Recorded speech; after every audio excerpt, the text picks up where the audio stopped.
I et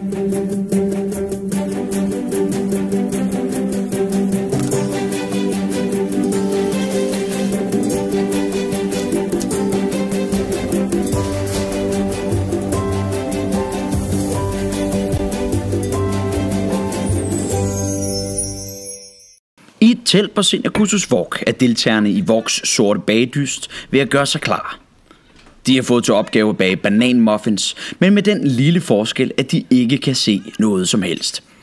Vi har også givet dem nogle lidt anderledes ingredienser for at gøre opgaven lidt sjovere. Bananmuffins skal have 10 minutter i ovnen, men det kan være svært at finde sit æggeur, og ikke mindst at indstille tiden, når man ikke kan se noget.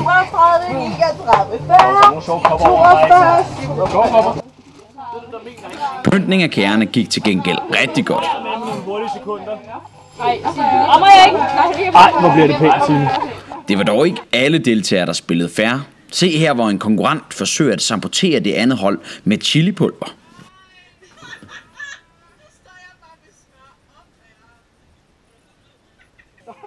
Deltagerne var helt vilde med denne udfordring. Men de fik alle sammen lavet nogle rigtig flotte bananmuffins i Voks sorte bagedyst. Det får jeg se.